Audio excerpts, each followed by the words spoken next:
So I recently made my first ever lager beer and made a Bohemian style Pilsner, and it's loosely based on Pilsner Urquell. So I don't know, I saw it on sale the other day at the store, and I decided to kind of do a side-by-side with it to see I don't know how close I got on my first try. So just pour, obviously this is mine, and I will pour a little. I hope that I'll stop blocking the light. This is obviously the overflowing version. Ooh, that makes a nice picture. This is the filtered version, just the commercially available version of Pilsner Urquell. And wow, I'm actually really impressed with my own beer here. This is I don't know how well you can see it. Maybe I'll set them over here. Let's go ahead and go in a little closer.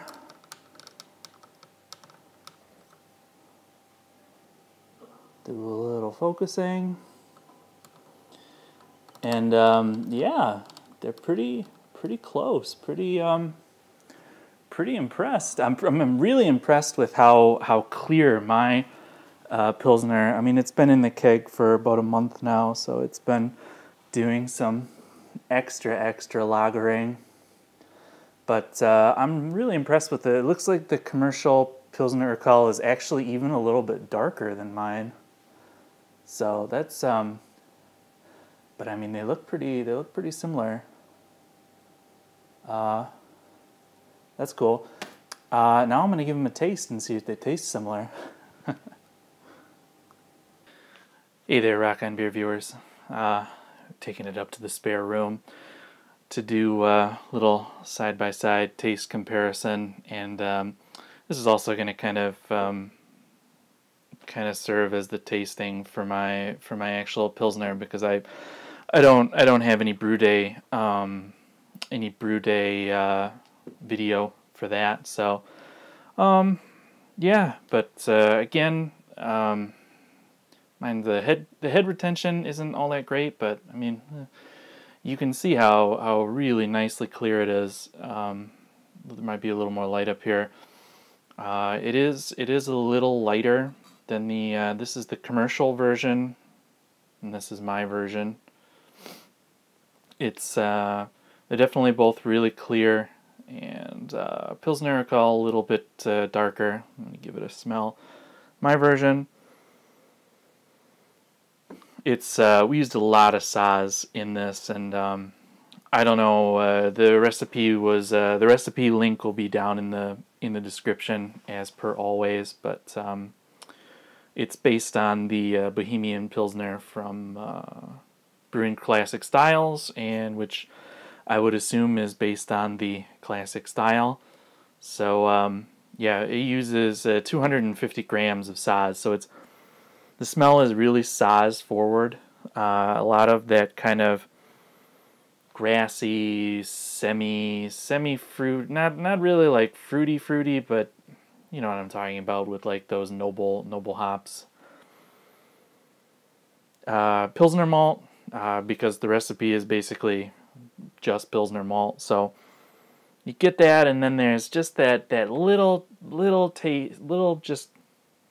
Well, you know, I'm trying to make a very small gesture here of diacetyl, which is you know, on style with the Bohemian. So nice, yeah. I'm just gonna smell this one.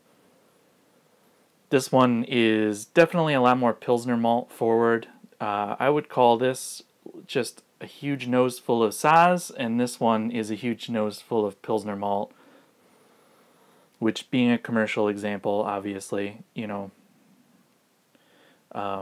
you would have less kind of hoppiness. And this is still relatively fresh for a lager. I mean, it's only about 3 months old, so yeah, this one's just really malty, a lot maltier than this one.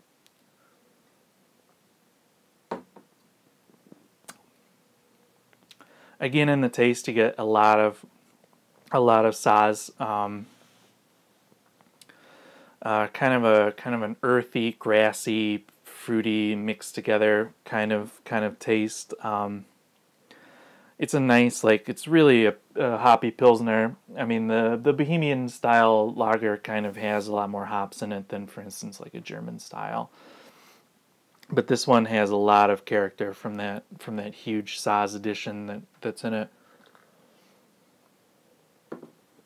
Behind that is the kind of Pilsnery base malt, and a little bit of breadiness, and then, you know, that just certain Pilsner character.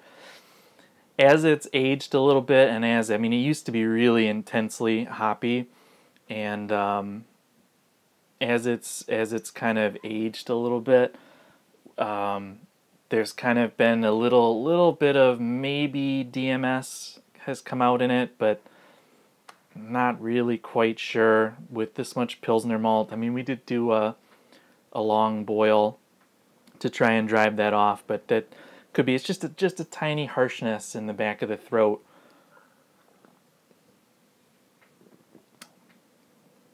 I'm not sure what it is, but I mean, other than that tiny thing, and that could just be something, you know, something for me, because I'm not really all that used to drinking non-commercial macro super clean lagers, so that could just be a byproduct of the fact that it's not filtered, it's, you know, it's not nothing, it's just been brewed and kegged. I'm just gonna, yeah, and just like in the smell, commercial Urquell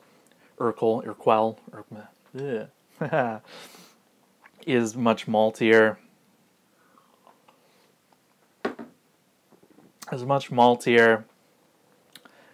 It actually has that kind of a little bit more bitterness in the background.